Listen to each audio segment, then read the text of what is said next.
Hey, good morning. It's Dr. Soloway here talking to you live from Houston, Texas.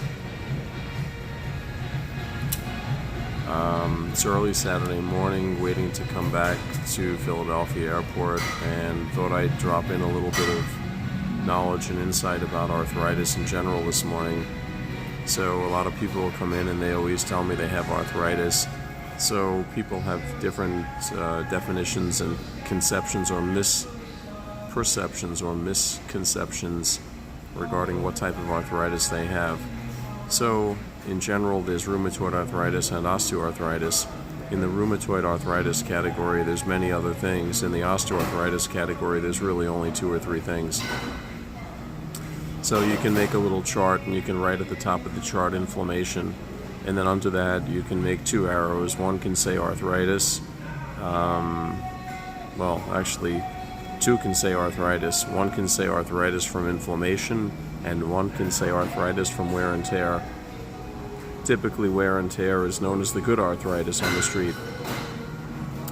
The bad arthritis, that would be rheumatoid on the street. People who have rheumatoid, they're not sure necessarily if they have gout, rheumatoid, psoriatic, or any other of the number of many arthritic conditions out there.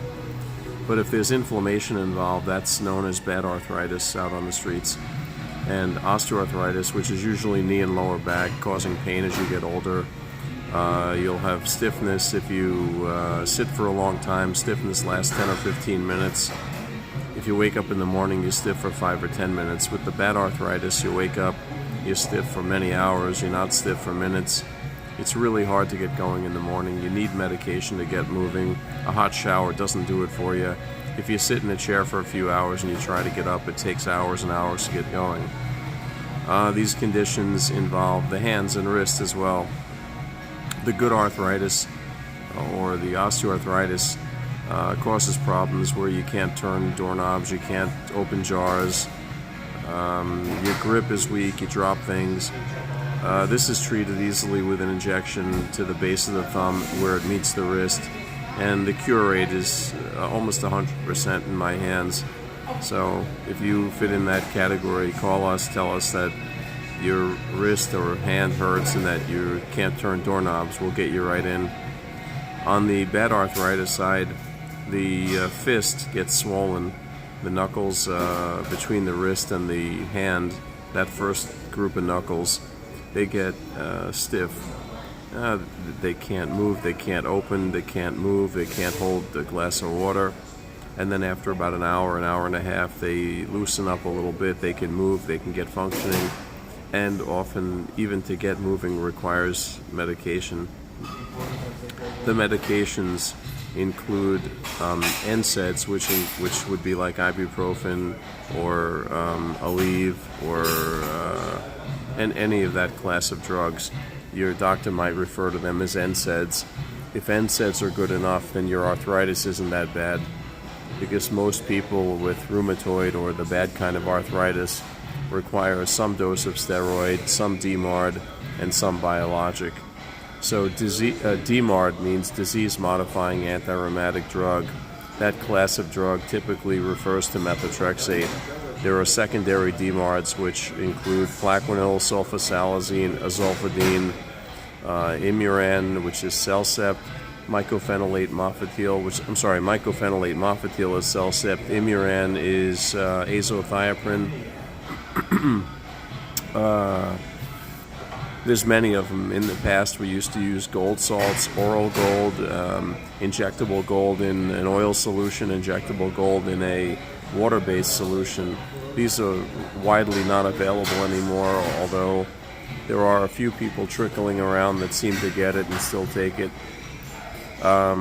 D-penicillamine or cupramine used to be used in rheumatoid arthritis as a DMARD, no longer really used. And then we have Areva.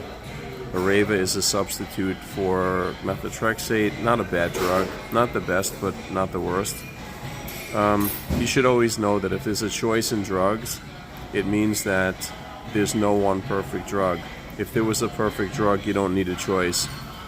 So take that for what it's worth. If you have 5 choices and your doctor picks one of the 5, he's got 4 others he can experiment with. So anyway, we don't have a perfect drug, but we do have a lot of choices. That's the trade-off. Then we have what's called biologic therapy. Biologic therapy are typically injectable drugs, and they're injected because these medications are formed from large proteins.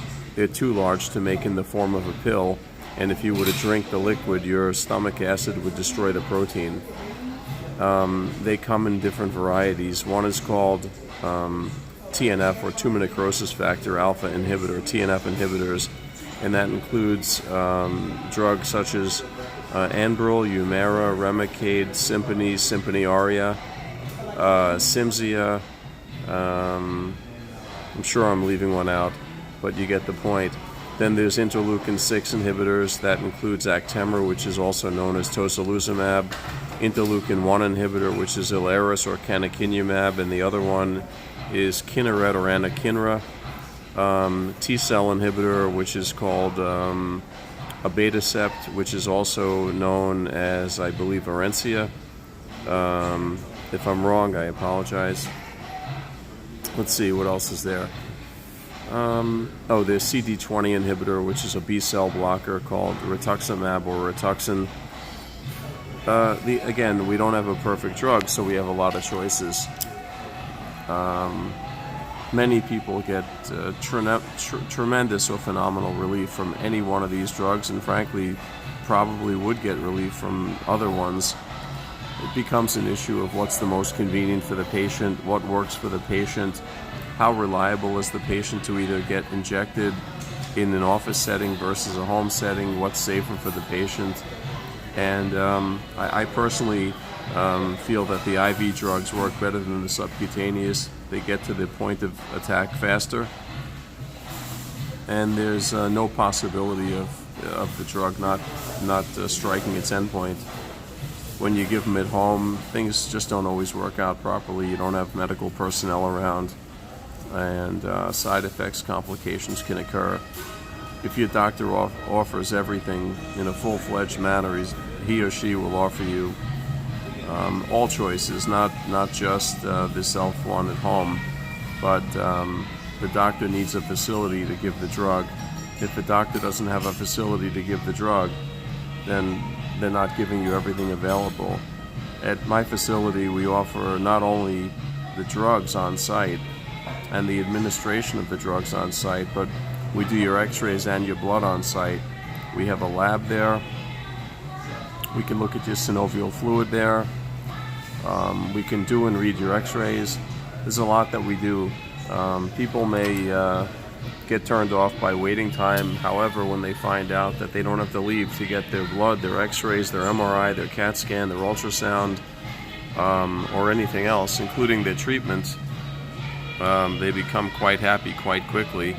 And then, of course, they get proper treatment, so they get better faster than they would at somebody else's place.